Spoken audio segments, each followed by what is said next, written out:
I think, it takes courage to admit that you are wrong. Yes, true. So weak men can't admit that they are wrong. Hey, they should hear that.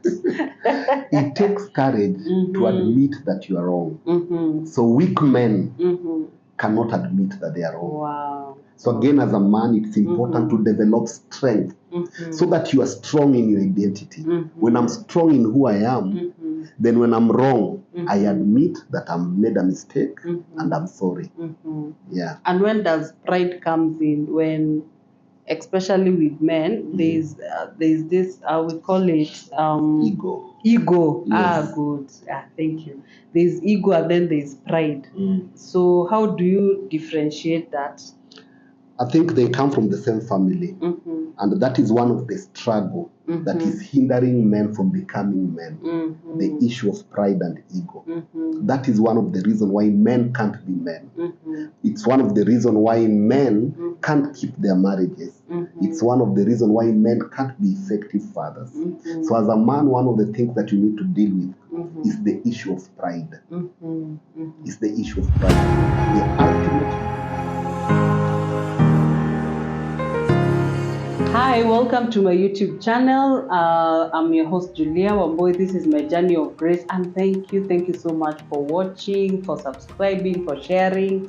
We really thank God for you. For 1 point something. Where God is faithful. And today I have such an amazing friend of mine, a pastor. He has gone through so much. By the way, ameandika book. We thank God. He'll share more about that. So, and he's gone through so much, and I love the way he does with men. He has ministry for men. He usually have conferences, seminars, and meeting in it. Men Alive. Men Alive. He'll talk more about that. But karibu sana. And thank you so much. The pastors wanna rest. But thank you so much. Asante. Yeah, I know you're busy and I really appreciate. Thank you for having me. Karibu sana. So tell us who is Ben. Unajua niliona story hapa kwa kitabu. Yeah. And I was like, what? You went through a lot. And I really thank God for the ministry you have for men. Yes. Yeah. Fatherhood. Yes. So tell us, where did you grow? Okay. Let me start with my name. My name is Benson Okeo. I'm married to an amazing woman, Clarice Okeo. And together we are blessed with two amazing children. Sifa, who is 14 years old. He's turning 15 on 2nd November. Wow. And then my daughter, Ressa. Ressa is 9 years old. Yeah, and together again we pastor a church that is called Friends Fellowship Assembly in Hamza, Makadara. And we also do a lot of ministry. For me, I do a men's ministry, which is interdenominational. So many churches we come together and we just disciple men because there's a huge need. Very true. Yeah, so men are going through a lot, so we are discipling men. Yes, and just helping men become the person that God created them to be. Amen. Yes. And your wife also has a ministry. Yes. My wife actually, she's an amazing woman of God. Oh, yes. Oh, She started serving God right from high school. I think when she was in Form 1 or 2, she was in active ministry. And she's consistent. She has a ministry that is called Vessels of Honor that is almost 30 years old. And every year she does 2 worship concerts. Every 1st of June and every 20th of October. Like yesterday. We had an amazing time in town at the city center. She's also the leader of Emerald's ministry. That's a ladies ministry. Again, it's interdenominational. Just working with the ladies and encouraging the women. Yeah, so that is Clarice. Wow. Yes. Wow, thank you. And I hope Mbeskezo not mark in your diaries. So about the men Alive. Men Alive. Yes. So you do it once a month? So the Men Alive, it's a a breakfast meeting that we hold every third Saturday of the month. So we do it once per month, every third Saturday from 6:30 in the morning to 9. So men come together and then we have conversations and then we take breakfast together. So we've been doing it. This is our 6th year. Wow. We are doing it. Congratulations. Amen. Asante sana. Yes. And by the grace of God, it has grown. Amen. So we thank God for His grace. Amen. Yeah. Amen. So wow, what an amazing. So where did you grow? Like, you know. I was born in Kariobangi, Kariobangi North. It's actually a slum in Kariobangi, and it was a small, just a tiny house, a single room. I remember we were 6 of us. Actually, some of us, when we were sleeping, some of us would even sleep under the bed, our parents' bed, because the house was so tiny, too small. But we thank God for His grace. That's where I was raised. I was born there, I schooled there, and I got saved there. In Kariobangi. Oh. So lots of things happened in that space. Yeah. Okay. Yes. So there's something I read, and it's so interesting. Yeah. Because in also psychology, we have a similar, like something which is so it goes hand in hand. Yes. You said when your dad was, when your dad started drinking, things changed. Yes. You also grew up and you started drinking. Yes. Was that the main cause of seeing your dad? Yeah, I think it was a reaction. Oh. He was an amazing man, and I really, really loved him from the bottom of my heart. Actually, I was trying to pattern my life after him. So he was a carpenter, and I remember I used to help him, and I loved what he did. So he was like a role model to me. Then he was very good. But when I was in class 4, things suddenly changed. So he started coming back very late, and he was drunk. He was usually drunk, and then he would pick a fight with my mother, and it was ugly. It was a slum area. So when there's a fight, everybody comes out. Oh, the neighbors also. The neighbors, they come out. Sometimes you're too young, you go to school, your friends share your story. Oh my God. That last night, Baba Ben and Mama Ben were fighting, and it was very discouraging. It actually affected me in school.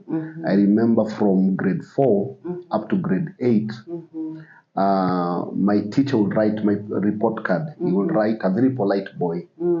So I think I was polite, not because I was polite, because I was dealing with something. Yeah, because I was too young to understand the conflict that was happening between my father and mother. Yeah. Wow. So now how did you start like drinking and how did you, okay, let me ask you, I think it's more personal. How did you feel when maybe he was beating your mom? Obviously, every boy would love to defend the mother. So I think I took my mother's side because, women are weak, they are vulnerable, and a mother is a boy's darling. So my mother was my darling. So when I saw my father beat my mother, it really broke my heart. And I tried as much as possible to defend her, even though I was very young. So in most cases, we'll find ourselves, all of us, maybe sleeping out. Because now my dad is very angry, and now he's angry with everybody. So the 6 of us will sleep outside. So over time, it turned into hate. So the very person that I loved, I started now hating him. And it was passionate. I remember when I was in class 8, when I was about to do my class 8, we were doing the registration. And he made a decision that I will not use his name as I register for... Oh, he's the one who said that? No, me personally. Oh, you? Oh. Because of the hate. Of the hate. Yeah, so he made a decision that I will not use his name in my registration as I register for KCPE. Then it was my teachers now who forced me. But I didn't want to use his name. So I think I really, really hated him. And the more I matured, the more that hate grew in me. And the more things became uglier at home. So I remember I went to high school. And some of my friends would write me letters. By then we didn't have phones, we didn't have, so it was letters. So some of my friends would write me letters and they would tell me, we are doing well, but the situation in your home is still ugly. So that again would break my heart. But they were just friends and they just wanted to be open with me. I'll tell you. Yeah, so again they were young, so they didn't know how to package the message. The message. So they just wrote how it was.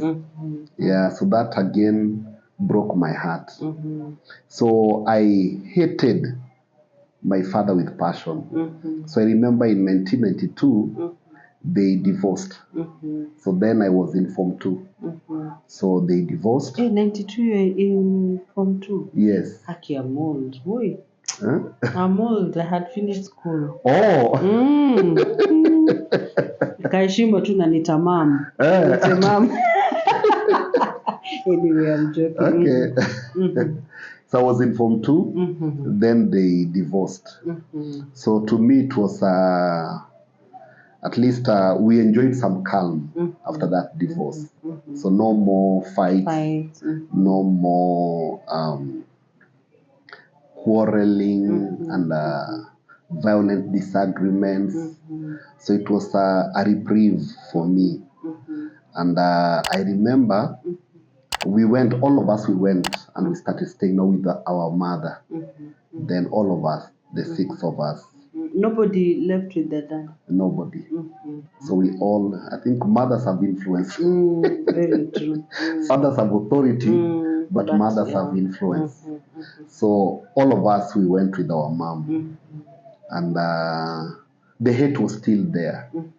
So when I cleared Form 4, the very same things that I hated in my father, I started struggling with. I hated alcohol because I knew that is what destroyed my father. But now when I became of age, I now had the power of choice, I ended up choosing the same alcohol. And I think it also messed me up because then I started drinking too much to an extent of lying down at a kwamtaro and doing a lot of crazy things. And could you like fight when you're... Yes, we did a lot of fights again, a lot of fights. We were involved in a lot of fights together with my friends. So the very, very same things that your dad did, that my dad did, I ended up doing the same things. And then I think because of, the pain that my father inflicted on my mom, again, without knowing, I started inflicting the same pain on the women that I related with. Oh, that time. Yeah, that time. So I took advantage of women. It was not physical violence, but it was at times emotional violence. And not giving my heart. That I can give them my body, but not my heart. More of emotional abuse. Yes, more of emotional abuse. So I ended up doing the same things that I hated in my father. Yeah. Wow. And that time you're going through that, what is your mom saying? I think at some point, my mother was frustrated because she really loved me and she had a lot of hope in me. But when I just changed and took a different path, that thing really broke her heart. And it really affected our relationship. So now they were trying to manage me as well, because now I was becoming a liability. Yeah. Wow. And let me ask you, and were you involved with crime when you're... No, I was not involved in crime. Oh, you are just drinking. I think I just did alcohol, women, and easy drugs, ingine bangi. Drugs I tried, but they didn't work well with me. So I gave up on them. They didn't work on you. I tried marijuana, but it didn't work well with me, so I left it. I tried Mira. Again, Mira. It didn't work. Wow. So I just settled on alcohol. Wow. Yeah, but now I would drink anything as long as as long as nilewe. So, and what was your, like, hey, when you're drinking, doing all that, and how was your mom? You didn't tell us if your mom was saved or not, going to church. My mother was religious. Both my mom and my father, they were religious. Okay. So they would go to church occasionally, mostly on the 25th of December or on the 1st of January or 31st of December. So they were religious, but they were not born-again Christians. Yeah, but us, we went to church because of our neighbors. So we had neighbors, some of them went to SDA. So some Saturdays we'll go to SDA. Okay. Then some of our neighbors, and most of our neighbors went to Catholic church. So again, our Catholic church became our home. Okay. Because again, I was in a Catholic school. Our primary school was a Catholic school. So to a large extent, that's where I used to go to. Wow. Yeah, the Catholic church. Wow. Yes. Hey, now, like when I see you, I see God, and I see a huge testimony that you grew up in Kariobangi. You've written a book, you have a church, you have ministry, and all that time, like, where did you meet God? Like, what really happened? So and by then, did you know Bishop Alan at that time? Musken Wabangu. Wabangu. Yes. Okay. But sasa alikuwa juu yetu, alikuwa mkubwa wetu. Alikuwa mkubwa. Yeah, but ni Wabangu. Tunajua kwao, tunajua his brother. Yeah, so we know his family. Okay. Yes. So in 1992, my parents divorced. And then eventually, my mother got remarried. And that again was a struggle. That will affect any boy. Because you are used to that dad. Now there is a new dad. So that again broke my heart. And I really struggled with it as well.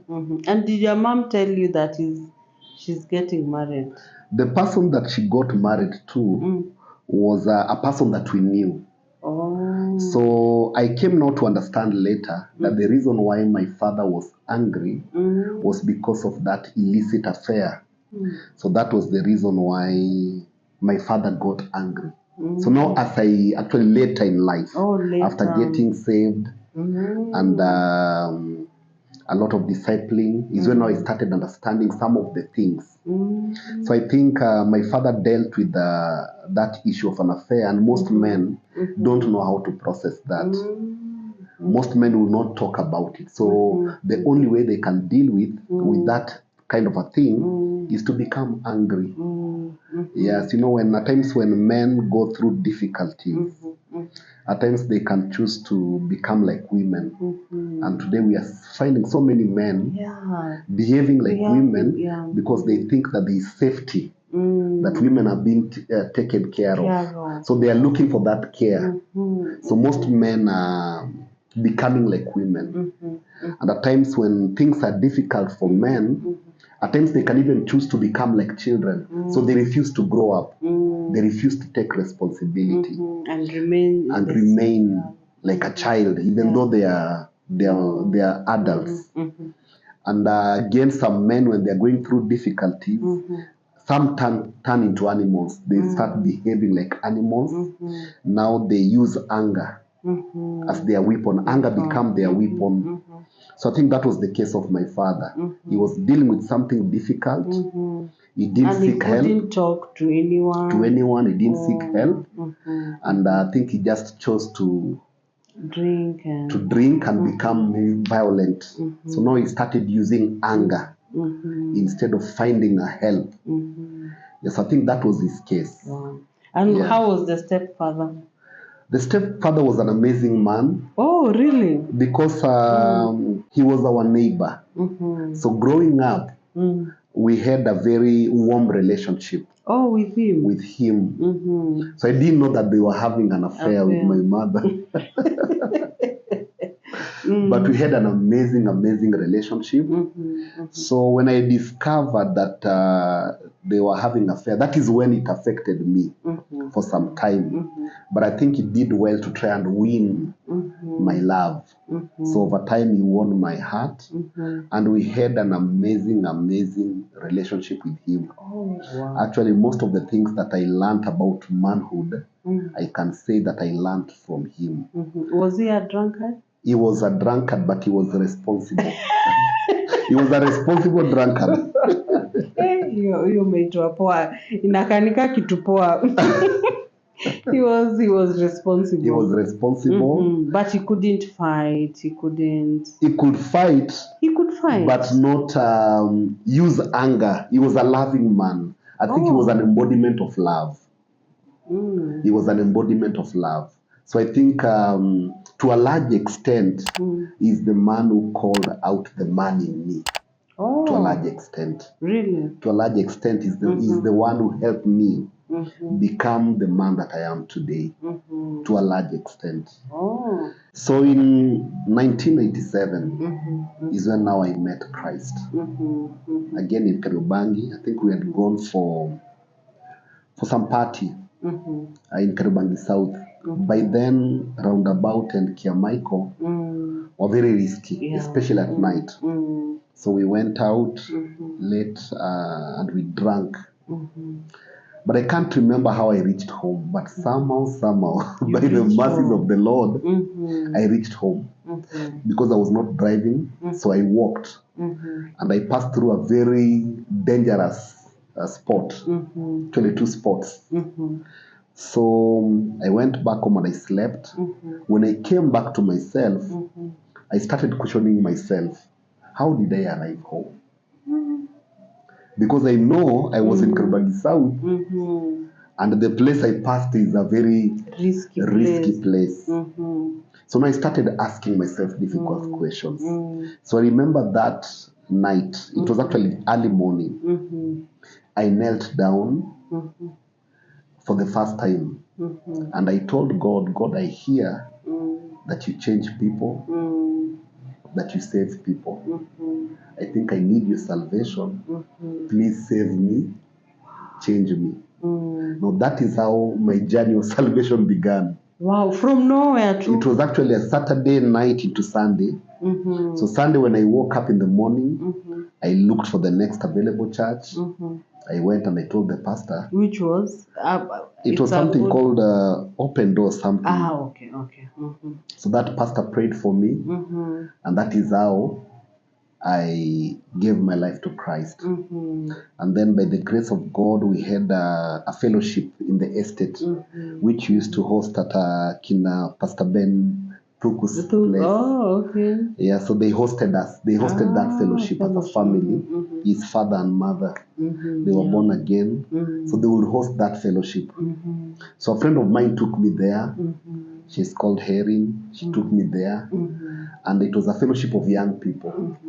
So we fell in love with Christ. We started doing ministry. Wow. You know, those days ulikuwa unaokoka. And then the next week mnaenda kuhubiri. Imagine, I don't know what happens nowadays. Yes, I remember we started doing ministry. Yeah, so we thank God that in that fellowship we were able to grow. And one of the person that really helped me a lot was Baba Pastor Ben. His dad. The dad now. Yeah. Wow. Mr. Francis was an amazing. He was our patron in that fellowship. Wow. And I think he helped me to a great deal. Deal with some things in my life. Some of my struggles, some of the difficult questions I would ask him.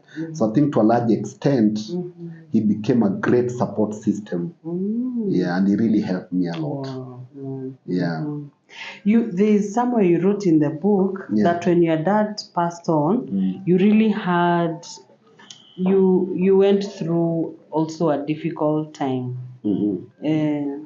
Yeah, what happened? By then, my mother is in a new marriage. Then 1996, my mother told me that my dad has passed on. And I think it hit me. It hit me because I loved him, but I didn't know that I loved him. So it hit me. And then it also hit me because we didn't resolve some of the issues that we had. So I remember I got into drinking, and I drank and drank and drank. And then at some point I just requested my mom, if it is possible, I just want to go and see where he was buried. So my mother allowed me, so we went with my elder bro. So we went. Oh, you had an elder brother? Yes. Oh, was he drinking also? No, he was not drinking. Oh, he was not drinking? Yes. Okay. So we went, and I remember when I was standing beside his grave, I really wept. I really wept. I think I really cried that day. I really cried that day. Yeah. Wow. And that, I think it was also a way of grief. Yes, yes. And it's okay for men to cry. You know, at times when people say men don't cry, I feel so bad. It's okay. Yeah. So that is what happened. Yeah. So I had issues. I had issues. I was in ministry, but I had issues as a man because I was wounded as a child. So I had father wounds, things that I needed to resolve. So even though I was born again, but I was struggling with some things. And I remember I started serving. I remember I got married. But there were some things that I was struggling with. I had anger issues.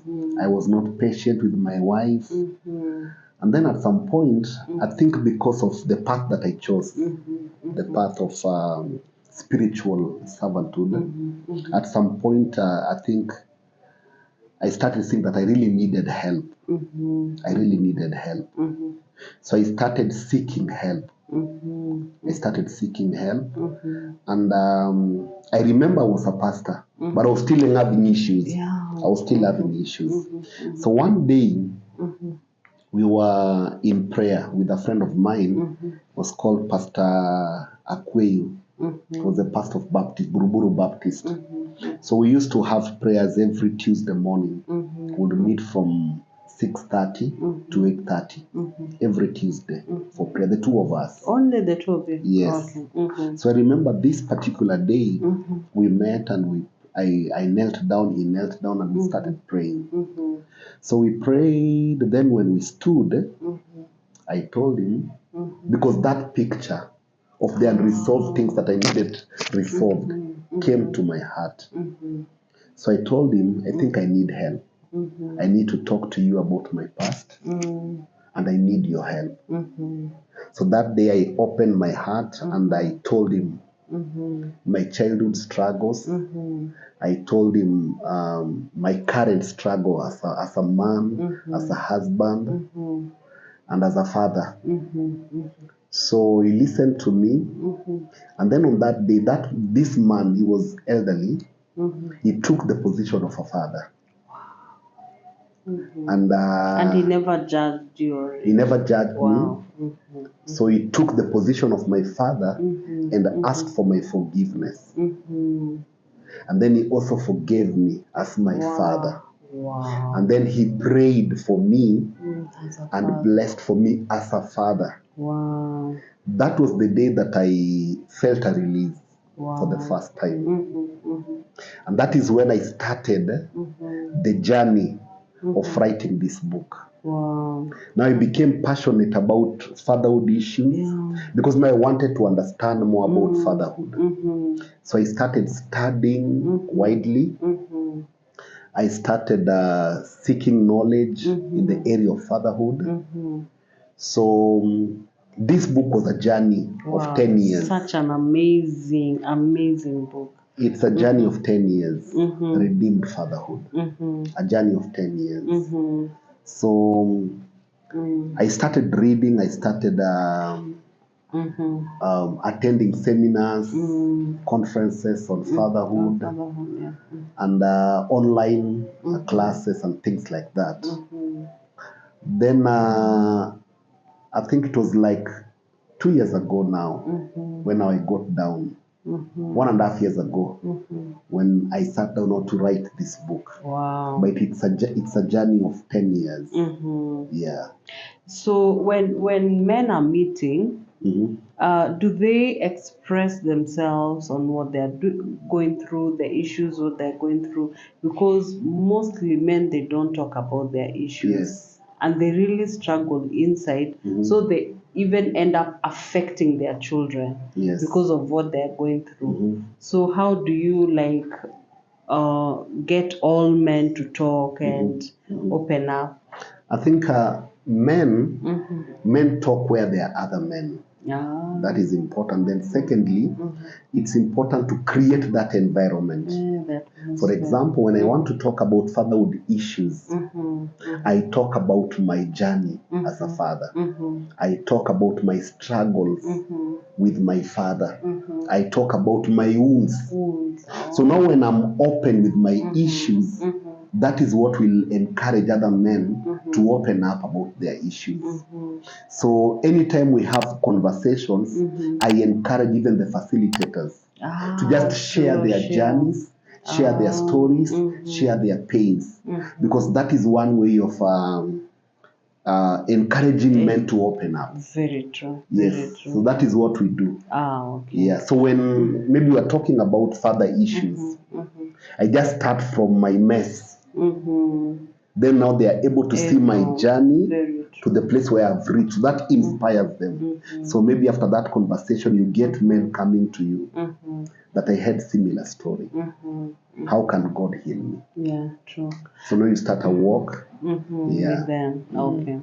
And then we have like maybe the single moms and maybe their sons growing up. What do you think they can do differently so that the man in them can grow up also? They don't have a father figure. What could you want to tell them or even encourage them that they should do for their sons, especially those who have sons? Okay, I think the first thing I would encourage them is not to, is to deal with their issues. Allow God to heal them. Because as a woman, if you're not healed from your pain, then you will project that pain onto your children. So if you had a bitter relationship with a man, with the father of that child, if you don't deal with that, that will affect how you raise this boy. So it's important to allow God to heal you as a single mom so that you don't carry that wound, because ultimately the boy that you love will have to deal with that pain. So the first thing I would encourage single moms is to get healing, get healed. And there's healing in Christ. Yes. There is an abundance of healing in Christ. Then secondly, it's also important not to be bitter with men.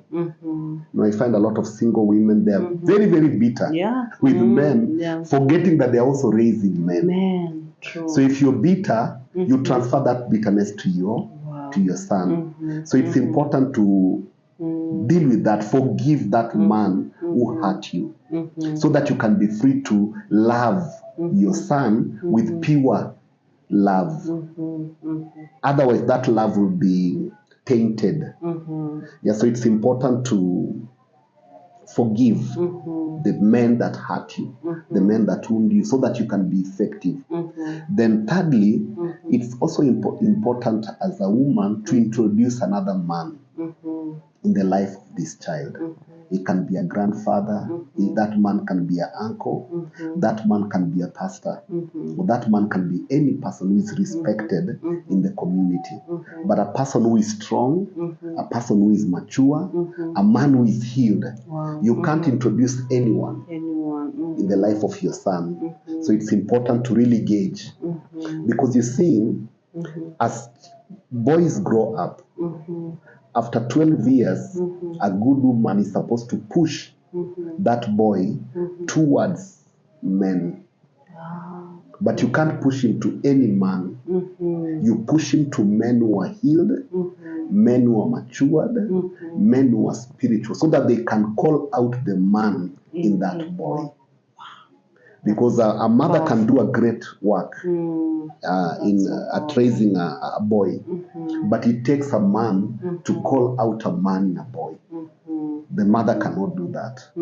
So it's important that as a mother of boys, at some point, introduce another man. That man can be an uncle, that man can be grandfather, that man can be a pastor, but he's supposed to be a man who is healed, and a man who is mature, a man who is strong, a man who can impart fatherhood. So again, you have to look at those qualities. Yeah. Wow, that's amazing. And we see also, like there are so many fathers out there. Maybe others are ministers of the gospel, but they really don't have the, what do we call, okay, like maybe a good example, let's say, to their children, and especially those, like those they are raising, not spiritual sons, the children that they are raising, and these are maybe men of God, but their children, they don't have, like, they don't even have that relationship. What do you think the problem is? Because I've had many issues. Like maybe when people come for counseling, many of them, they really don't have, and you see these are people who are saved, they are what, but they don't have relationship with their sons. You see, it's the issue of priority. And you see a man like King David. David was very effective as a king, but he failed miserably as a father. A man like Eli. Eli was a priest, and he was effective in his priestly responsibilities, but he failed in fatherhood. So again, it's important to deal with those things that cripples you as a man. And some of them are things like priorities. So it's important to learn to balance yourself as a man. Be available to your children. One thing that I've seen, you see that men are not available for their children. So your children are growing up, the mother is there, the mother is connecting to them, but the man maybe is a pastor, but he's too attached to the church that he doesn't have time for the children. So a time will come when those children will not have time for him. So those children will start now resisting his leadership, especially as they mature into young adulthood, because he was never there for them. So they will start now rebelling or resisting his leadership. So I counsel men, it's important to learn to balance yourself so that you can create time to be there for your children. They want to know your presence as a father. Your children want to know your presence. Your children want to hear your voice as a father. Your children want to feel your touch as a father. So if these things are not available, they can't see your presence. They can't hear your voice. They can't feel your touch. Then you are losing these children. A time will come when you'll want to lead them and they'll resist that leadership. But when you are available, then they will honor that leadership. Yes. Wow. There is also something else I wanted to ask, and especially for men who are not saved. Yes. Because I've interacted with many, especially now maybe counseling and something, and they usually say when we come to maybe to the men's conference, or maybe they are left out because maybe they are not saved and they are going through issues. Like, do you encourage when you have when you meet every month that even those who are not saved, they can come and maybe be ministered to, or it's only for the saved people? I think it's important that we open up to people that are not born again. Yeah, true. Because they are the lost, and Christ has sent us to those people. We are supposed to reach out to them. So these meetings are open to all men. Yeah, you can hear meetings are open to all men. Yes. So personally, I talk to men who are not born again. I counsel them, and I just walk with them. I walk with them. Even if they are not born again, they are married, they have children. It's my prayer that their children hawatapotea. So I'll make effort just to connect with that man, just to help that man, with the hope that he'll get saved. Yeah. But they can also be attending the meetings. Yeah, they attend the meetings. Yes. Okay. Wow, that is amazing. Yeah. Now, today I'm man. You should appreciate me. I'm talking on. So, but now there's something that is going on. I don't know whether I don't know, but there's something I've had, like many cases when I interact with people who have like 6 cases or 7 cases, I take that thing very seriously because it will come. We have so many men nowadays married and let's say saved, because I've not interacted, very few maybe. So these are saved men. Then, and they are married, then they go having affairs with other men. Like, staki kunini sana nisizimiwe. So like, this is a married man, and then he's married, he has children. Then and I think you've also had in some of these programs, easy people calling, and then they end up having an affair with another man, not even another lady, another man. Yeah. And this man is saved. Yeah. So what is really happening? I know in the last days, but it's really so weird.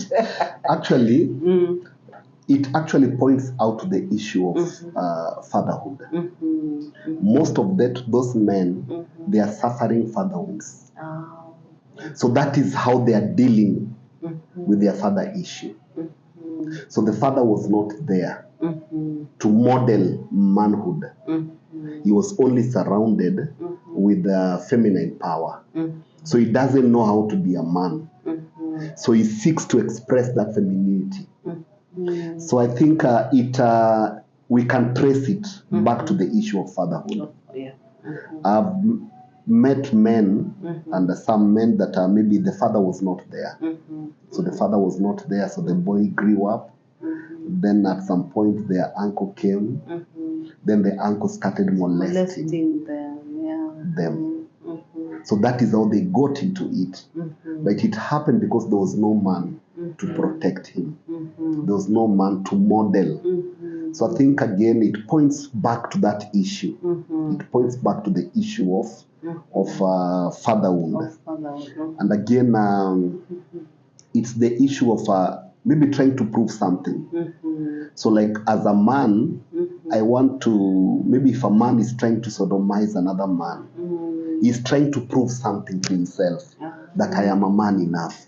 I am man enough. So he's trying to do it the wrong way by dominating another man. Yes. Wow, you may understand. So hey, this is such an amazing story. There's something you've written here, and it really caught my. I think mark. Let me see. Maybe I can also talk about the book. Yes. Before you talk, I'll give you time. You talk, and wounded children easily become dysfunctional adults. Yes. Yeah, and I think we've talked about that. Yes. Yeah, and that is so true. When you're wounded, eventually you become dysfunctional. Yeah.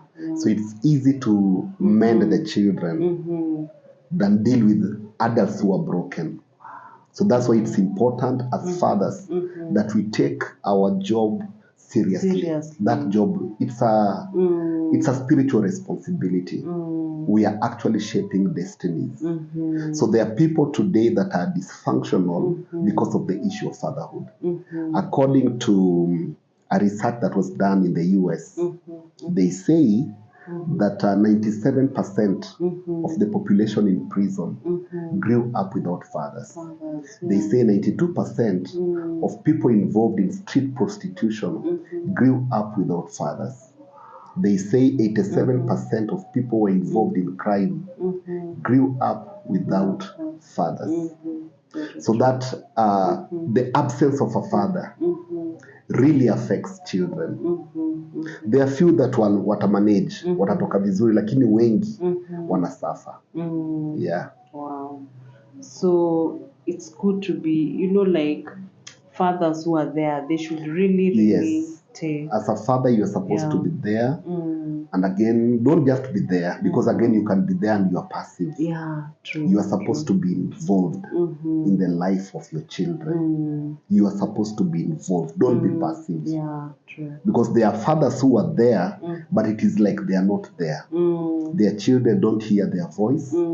Their children don't feel their presence. They don't know their presence. Their children don't hear their voice. So again, it's important that when you're there, be involved. Don't just be available. Beyond availability, be involved in the life of your children. Be involved in their study. Get to know how they're faring on in school. Just connect to them. Because it's possible to stay in the same space, but you are not connected. You are not connected. So it's important to go a step further and just seek to connect with your children, at a spiritual level, emotional level, and even mental level. That I can see a child and I'm able to pick that there is something wrong with this child. Wow. Yeah, so that takes intentionality. Wow. Yes. That is powerful. And nowadays you see these young people, they really want to be kept by these old women. Yes. And what do you think is happening? They don't want to work, they don't want to do anything. They just want to be kept with this lady who is coming. She's rich, she's a single lady or something. And this man, he's a man. He goes there, he's just kept. What is really happening? Like, anawekwa tu.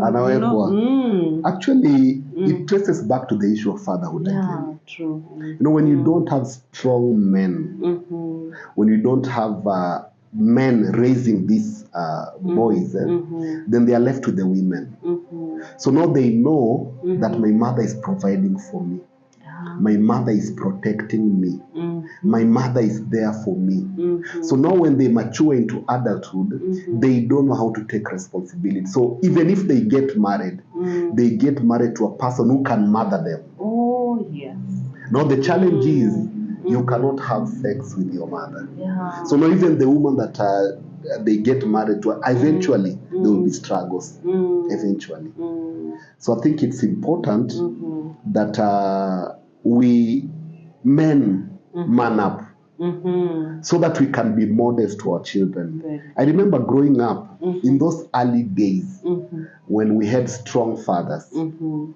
So they will be very tough on the boy child. Yeah. After 12 years, they will be very tough. When people, there are moments I used to visit up country. When they are going hunting, you go with them. When you try to sit next to your mother in the kitchen, they rebuke you. Yeah, imagine. Why are you sitting with your mother in the kitchen? True. You're supposed to be here with men. So they were very tough. And then they taught us work ethic. So they modeled work ethic. So you are growing up, but you're seeing your father working. You're seeing your father busy. So nowadays, we don't see that a lot. As a matter of fact, ukienda kwa stage asubuhi, you'll only see women. There are more women than men in the morning. At 5 a.m. in the morning, you find more women going to work and marikiti and but men are not there. So there is a problem. There is a problem. Wow. And I think even if you're a single mother, it's important to teach that boy work ethic. Let him learn to take responsibility. And it starts with house chores. Make him responsible for where he's sleeping. Make him responsible for the food that he's eating. Let him participate in the preparation of the same. Let him participate in making sure that the house is tidy. So there is learning those work ethic. So I think it's important because at times you find that the boy is there, but the mother is doing everything. Kama si mama labda ni house help. So the house help is doing everything for this boy. So the boy is in high school, he can't do anything. And I remember when my son reported to school, there was a challenge. Most boys didn't know how to take care of them. So we were called for a meeting. They don't know how to take care of themselves. They don't know how, they can't function in the absence of their parents. And I think, so it's important that as parents, we become intentional. Even if you are there as a father, it's important, and even the daughters, it's important that we teach them. I remember growing up, by the time my sister was 10 years, he knew how to cook ugali, he knew how to prepare some basic meals. He would take care of the family. She's 10 years old, and she could take care of the family. I was dealing with a case where a man got married to a woman. That woman does not know how to light a stove. Can you imagine? Not even how to cook, how to light. Yeah? See, there's a problem there. True. There's a problem there. So I think it's important that even as we raise our children, we are supposed to teach them work ethic. If they are boys, again, we need to be very tough on them. We need to be very tough on them. Let us build structure in them so that they know when to wake up. They know when to do some house chores. Then there are time for study. Then there's time for play. They can't be playing all the time. So they grow up without structure. So eventually, they'll start looking for soft landing. So soft landing will be to look for older women to take care of them. And it's a real problem today. We are seeing more and more men looking for women to take care of them. So I think you can now talk about the book Nimeuliza Maswali Zote. Yes. And then kuna place you've written, forgiveness is a sign of a mature heart. Yes. And many men, they don't like to forgive easily. Yes. It must come like amepushiwa. Alafu pia kusema sorry, but at least now I'm happy that now men are trying to the boy child now is being there's something that people are doing about it. Yeah. So forgiveness, what I think it takes courage to admit that you are wrong. Yes, true. So weak men can't admit that they are wrong. Hey, they should hear that. It takes courage to admit that you are wrong. So weak men cannot admit that they are wrong. Wow. So again, as a man, it's important to develop strength so that you are strong in your identity. When I'm strong in who I am, then when I'm wrong, I admit that I made a mistake and I'm sorry. Yeah. And when does pride comes in? When, especially with men, there's this we call it Ego. Yes. Good. Thank you. There's ego and then there's pride. So how do you differentiate that?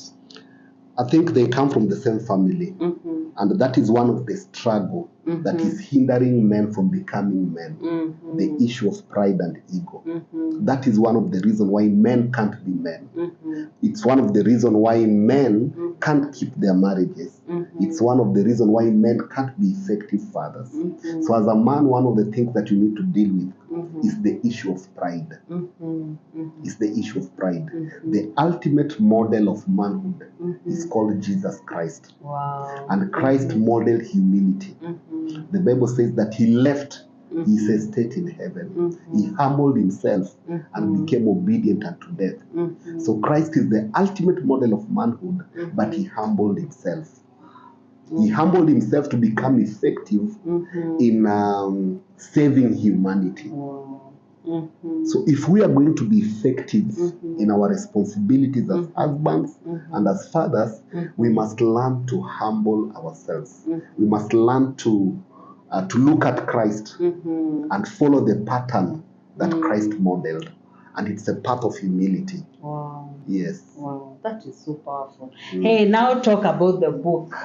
Yes. Hii tutaipiga picha. Producer anajua na copy zingine kwa. Yeah, so this is an amazing book. Yes. It's called Redeemed Fatherhood, Reclaiming the Heart of Effective Fatherhood. Wow. So basically, it's how a man can move from dysfunction to functionality. So in chapter 1, I talk about fatherhood foundations. And I encourage men that it doesn't matter what happened in the past. You can rise up and become effective as a man and as a father.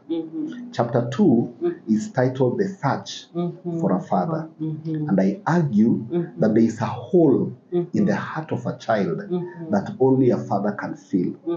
So children are always searching for the father. And the search for a father is a search for so many things. Wow. It is a search for meaning, it's a search for identity, a search for purpose, a search for character. Wow. But ultimately, the search for a father is a search for God.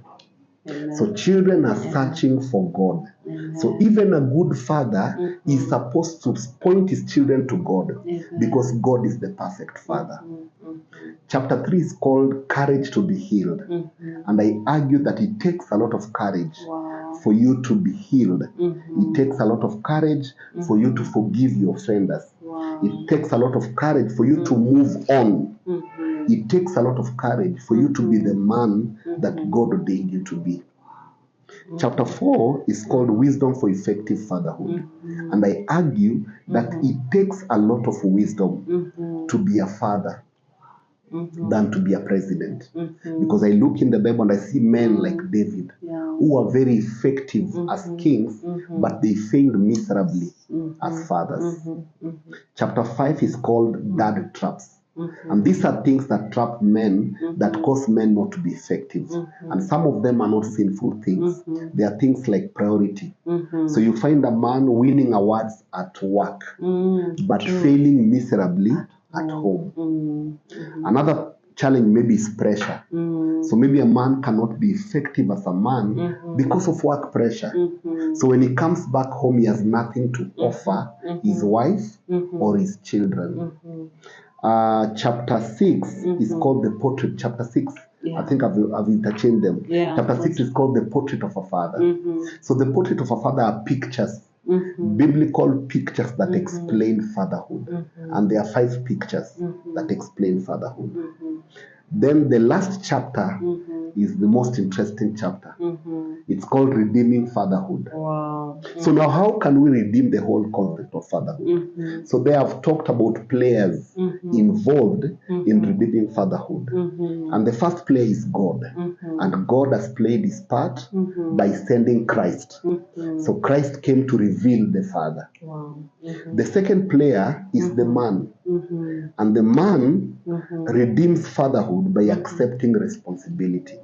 So when you create a child, when you impregnate a woman, you are announcing to the world that you are responsible. True. So a good man takes responsibility. Then the third player is the wife. And the part of the wife in redeeming fatherhood is supporting, not sabotaging. Unfortunately, today there are women who are sabotaging fatherhood. They are making it very, very difficult for men to be fathers. Wow. So in the book, I'm encouraging women to support, not sabotage. Then the third player are the children. And the children redeem fatherhood by forgiving their fathers. Because if you don't forgive your fathers, you will repeat his dysfunctionality in the next generation. So the cycle of dysfunction continues from one generation to another because of unforgiveness.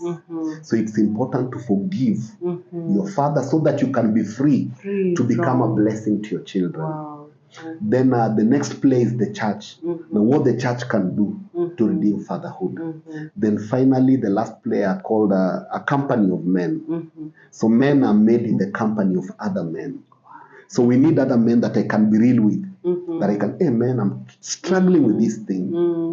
Men that you can do life with. Men that you can be real with. And the good thing with men, they don't gossip like ladies. So I think it's comfortable when you talk. But it's difficult. Men really struggle to talk. So when men meet, they talk about football they talk about politics, watu wa murima, usishike murima, lakini they cannot talk about issues that they are going through. So I think it's important to have a company that you can talk about issues. Very true. We can talk about how is your marriage, how is your fatherhood, honestly. How are you dealing with the pressures of marriage? How are you dealing with the pressures of finances? We can be real. Are you growing spiritually? Yeah, so we can be real. The issues of temptations. How are you dealing with the temptations? How are you dealing with them? Yeah, so we need those spaces. I tell people that all of us, we need a safe space. You know, in Catholic, we used to have a confession box. So you'll go to the father and tell the father I've done this, and then you'll be forgiven. Yeah. So I tell people that all of us, we need a confession box. Yeah, a safe place where you can confess, where you can tell the other person that hey, I'm struggling with this thing. And you know that it will not be used against you. Yeah, very true. Because in some spaces you can share something and then it is used against you. So I need a safe space where I can be vulnerable as a man. Wow. Yes. Yeah. There's something I wanted to ask, a question. You said about supporting, I'm asking for other women. So supporting your man, and there are many ladies who are out there, they're saying, this man has no vision. How will I support him? And he has okay, like maybe a vision, maybe he's not ambitious or something, he's just sitting at home. Now what will I really encourage him to do? And I've been doing that. How will I support? Yeah, and especially those ladies you've told me many ladies who are working, and then the man is just their junior nakam. So how can you tell the lady, and how can you also tell the man? I think it's important. It's a conversation that should start when that girl is still small, so that we help them know a responsible man. And actually, fatherhood comes in because actually the father is the model. So if the father is irresponsible, that lady will be attracted to irresponsible men. So I think it's again important for ladies to understand what support means. Because most ladies know that support ni kulipa rent, support ni kulipa school fee, support ni kununua chakula. But support goes beyond that. Support number one can be spiritual.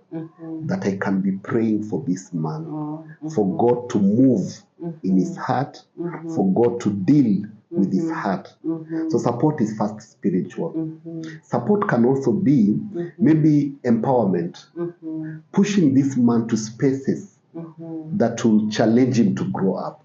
Like now the men forums, for example, if you're married to a man, you can push him to come for the men's breakfast, because you know there atapata solution. So push him to come to such spaces. And then if this man is not growing, then as a woman, support that man by seeking help. Talk to somebody who can help the man, that man. Yes. Wow. And do you charge for the meetings? So many people may ask if no, you we don't charge. meetings. They are absolutely free. Yeah. So people just give offerings, but we don't charge. Wow. Yeah. So when is the next meeting? The next meeting is in November. I think it will be on the 16th of November, Saturday, the third Saturday of November.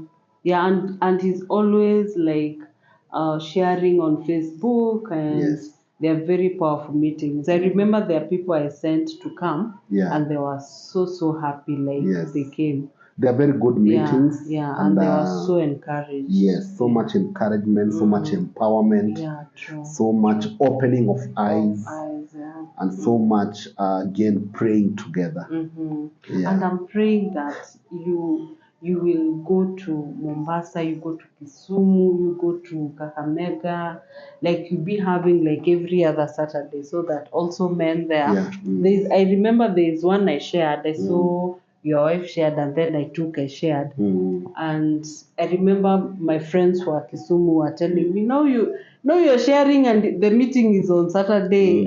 You could have, like, I'm like, oh, in Kisumu, like, they were. So I'm praying that God will open doors, and all things are possible. We are trusting God for resources, so that we can start doing county. We can go to Murang'a, we can go to Kisumu. We can go to Mombasa and just talk to men. Yes. Because men, they really need to open up. Because I know many of them, they don't open up. So how can people get this book? This book is available.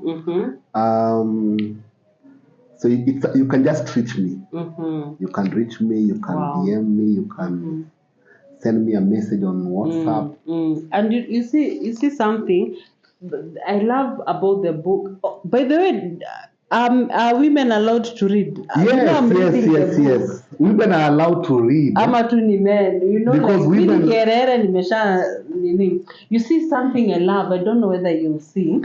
They have some questions and a place to like to answer, and it's also a good book also for groups of men, and especially the ones who have groups, like you meet, you do this. This is such a wonderful book that you can also study with. So it's I really love about, like how do you feel, the response, the what. It's really a good book. A very, very good book. And people can also study with it. And also you can actually do it as a group. As a group, as a group. So it's a good book. Yes. And I wrote it for the men especially. Especially the men. Especially, I wrote it to share my story. Yeah. How much is the book going for? The book is going for 1,000. Wow, 1,000. Men, only. This book is, and women also buy for your men. Yeah, we shall also write Pastor Ben's number so that he can also, if you want a book, you can contact him. And by the way, Pastor Ben, do you go to churches and talk about this? Yes. Men, can people invite you to their men conference? Yes. You talk about. You see, Manze, where you can invite Pastor Ben. He can come and talk to you guys in churches. And also young. Now, by the way, Aki, seriously speaking, this I'm speaking for the young men. Aki, we were 12 years to 18 years. Do you have something for them? Mama, wako hapa kwa nini?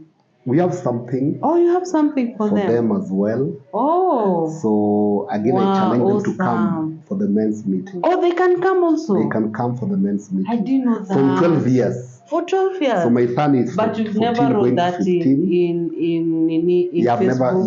Yes. Oh, I didn't know. But they are open from 12 years. Oh, they're open from 12 years. From 12 years. We want them to hear issues that are women. By the way.